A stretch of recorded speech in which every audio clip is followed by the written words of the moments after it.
Hello everyone, welcome to Homeschool Autism Life. My name is Jamie and today I have another Christmassy episode for you. I'm doing some of these a little bit early because we're prepping for the holidays. We're getting into that spirit of things, and so I just wanted you to have some of these videos a little ahead of schedule. I know especially down in the States you guys are celebrating Thanksgiving and stuff like that. So first thing I want to say, what am I wearing? So one of the things that my son really loves is Rudolph the Red-Nosed Reindeer. He saw this at Walmart yesterday, and so he probably won't wear it, but mommy is wearing it on his behalf since we are talking about an autistic-friendly Christmas. And what on earth does that mean? I am sure there are people asking. So just a little background for our family is that I wasn't really conscious during the holidays of just the sensory overload. I say that wrong. Sensory overload that Christmas can be for our kids. I get so caught up in decking the halls and how much that brings excitement and renewal and fun to the spaces that we have, and it's once a year that we do it like that, and so it's really exciting. And I want all the things. I want the Christmas music, I want the Christmas baking, I want the twinkly lights everywhere. And it's only been in the last couple of years that I started recognizing that, hey, maybe I need to do things a little bit slower for my son. So this week's video is tips and tricks to help your autistic child really enjoy the holidays, because you really do. And I was really quite confused by the fact that Darrion seemed to struggle sometimes when it came to Christmas. Now, thankfully, despite my blundering about, he still seems to love Christmas. But I wanted to share that so that if you notice your child's kind of meh about Christmas, or they get really overloaded sometimes, maybe some of these tips will help you. So the first tip I have is just being mindful of it, because I totally wasn't. And it's one of those things that I kind of wish I could rewind a little bit and just say, yes, of course. If you think about how much changes for our kids in such a short time in the holiday season, think about decorations. There are things in the house that aren't there any other time, and suddenly, boom, they're all there. Or the lights, there's lights on our house, and those lights can be sensory overload. There's smells. Maybe if you have a real tree, the smell of the Christmas tree is a very strong smell. All the baking that we do, those are smells like the nutmeg and cinnamon. Cinnamon might be something that's regularly in your house, but maybe not. Gingerbread, like Darrion has a very restricted diet, so he doesn't eat a lot of the things that we're baking and cooking, so he doesn't get the enjoyment of that. And then Christmas music, like I've got Christmas music on right now, but it's one of those things where it's very different and it can be loud. And then if you have company coming, family members coming, even that can be an overload. And thankfully we had a bad experience really early on where Darrion was completely overwhelmed. His parents weren't having a good time, and it wasn't anyone's fault, but Darrion responded by licking everything from the window to the dog to the TV. And it was because he was like, I can't be here and I don't know how to deal with all of this. And so it was one of those things where I really felt then that we needed to pull back and not try to visit family, have them come to us.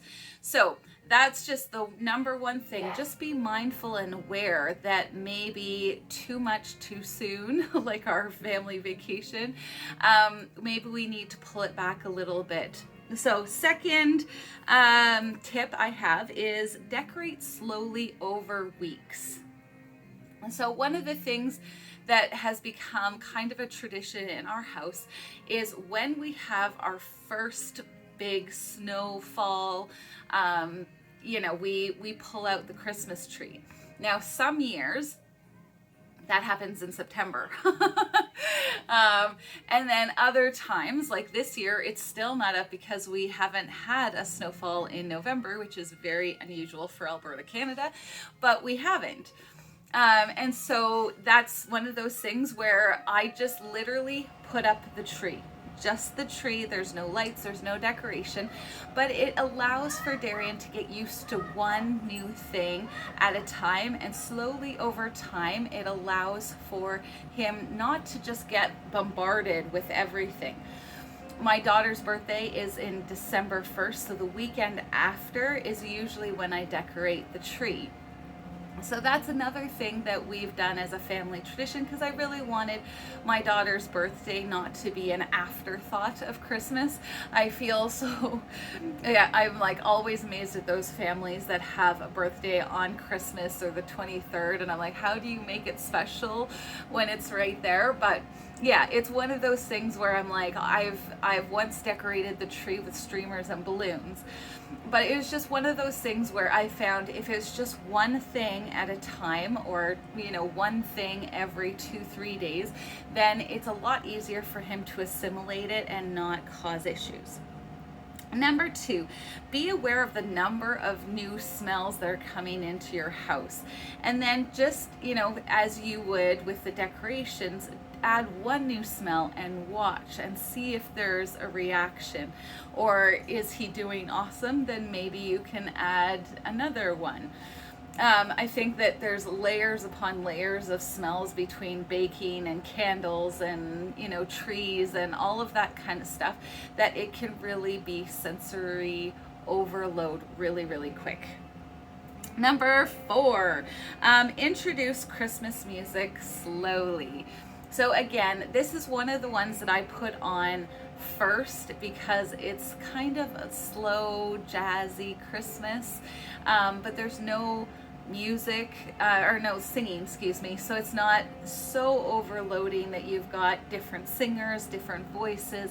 It's just the saxophone, calm, slow, and then I slowly build up to other stuff. Sometimes he loves Trans-Siberian Orchestra, and so I'll put that on the TV. And so then he gets to see those things that he really likes, and then gets to feel Christmassy and whatever without adding new CDs or new things that he's not really sure about. Number 5, pictures. I am so guilty of this one. One of the things that has happened in my life is I lost my mom at a fairly young age.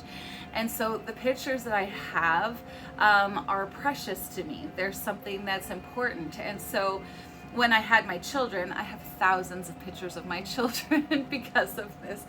And it's just one of those things where it's Christmas time. There's only going to be one Christmas when he's 13 years old, and I have to document it, and I have to make sure that I have, a picture with him with all of his presents, or I have to have a picture of him by the tree, or I have to have a picture of him doing Christmas cookies, or whatever the case may be. And I've really had to learn over the years to pull back on that. If he is not in the mood to look and smile and do all of those things, that is okay. Even having like a picture of him while he's pushing the Christmas cookie, what is that called? My brain. The cutter, the Christmas cookie cutter into the dough, and he's not looking at the camera. That picture is still worth 1,000 words because he was involved and I got to see it. And no, he didn't take the 3 hours the girls did to decorate and whatever, but at the same time he was involved, and I want to show him, especially as he gets older, that he was a part of our festivities. but I really, really need. There are some years where I don't get pictures of him with all of his presents, and that is okay. Last one is number 6. For Darrion, especially earlier on, all of the Christmas presents and that Christmas morning crazy that sometimes can overwhelm us definitely overwhelms him. You've got paper everywhere, you have boxes everywhere, and it used to be nice and neat before, and now it's a complete and total mess. And it's one of those things where I have learned over the years that it is okay for him to open a present whenever he is ready to. We usually get through them by the end of the year, and this year might be different because he's been so involved in the Christmas list that he wants and stuff. I'll leave a link down in the description box below to that video of our Christmas sunrise game that came out of his interest. But it's one of those things where I had to recognize that the picture that I have in my head may not necessarily work for my son, and that is okay. We still have awesome Christmases, great times, and it's as he gets older, I find that he is able to assimilate more because, again, I don't change the decorations that I've had year to year to year, so it is a little bit regular because we stay home most of the time and have people come to us. That has helped as well. But it's just recognizing that our kids do have some special needs when it comes to this. And in the excitement of Christmas and the excitement of this season, it's sometimes easy for us to forget just how much is changing on them. And we have to allow for the fact that they may need time. So I really, really hope that these tips and tricks might help you and help your child enjoy Christmas just a little bit more. And yeah, Merry Christmas. May God bless you all very much in your holidays. And yeah, thank you so much for watching and taking time to watch this video. I hope it helps. Bye-bye.